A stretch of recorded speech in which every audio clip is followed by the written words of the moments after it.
जयकारा बोल मेरे श्री गुरु महाराज की जय। दोस्तों, जब कभी हमें किसी की मदद करने का मौका मिले तो वो क्षण आप कभी मत छोड़ना।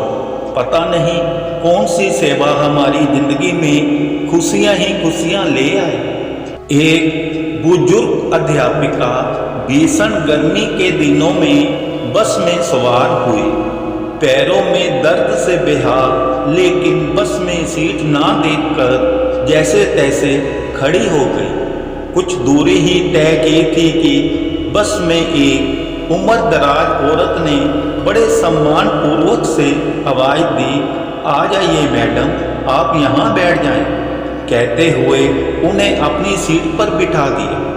खुद वो गरीब सी औरत बस में खड़ी हो गई। मैडम ने दुआ दी, बहुत बहुत धन्यवाद, मेरी बुरी हालत हो गई थी सच में। उस गरीब महिला के चेहरे पर एक सुकून भरी मुस्कान फैल गई। कुछ देर बाद मैडम के साथ वाली सीट भी खाली हो गई, लेकिन महिला ने एक और महिला को, जो एक छोटे बच्चे के साथ यात्रा कर रही थी और मुश्किल में बच्चे को ले जाने में सक्षम थी, उसे सीट पर बिठा दिया। अगले पड़ाव पर बच्चे के साथ महिला भी उतर गई। सीट खाली हो गई, लेकिन नेक दिल महिला ने बैठने का लालच नहीं किया। बस में चढ़े एक कमजोर बूढ़े आदमी को बिठा दिया, जो अभी अभी बस में चढ़ा था। सीट फिर से खाली हो गई। बस में अब गिनी चुनी सवारियां ही रह गई थी।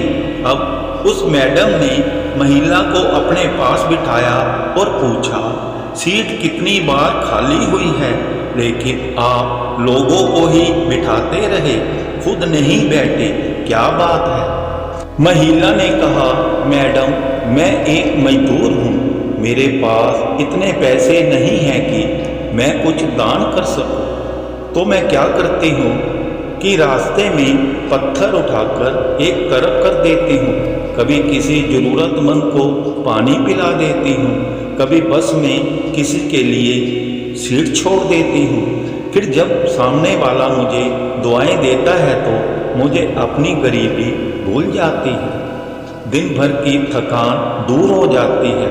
और तो और जब मैं दोपहर में रोटी खाने के लिए बैठती हूँ ना बाहर बेंच पर, तो ये पंछी चिड़िया मेरे पास आकर बैठ जाते हैं।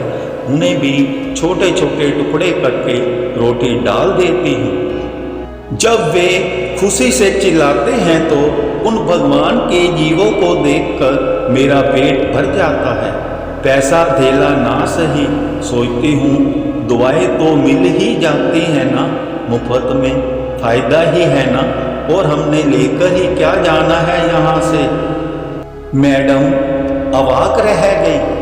एक अनपढ़ सी दिखने वाली महिला इतना बड़ा पाठ जो पढ़ा गई है मैडम को। आज दुनिया के आधे लोग अगर ऐसी सोच को अपना लें तो धरती स्वर्ग बन जाएगी। लेकिन सच तो ये है कि सत्य बहुत सरल है, एक साधारण इच्छा की तरह। कोई मेकअप नहीं, कोई तामझाम नहीं, लेकिन इसकी खूबसूरती यही है कि ये बेहद खूबसूरत होता है।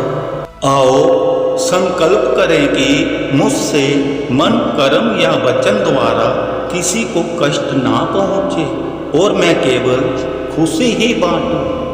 जयकारा बोल मेरे श्री गुरु महाराज की जय।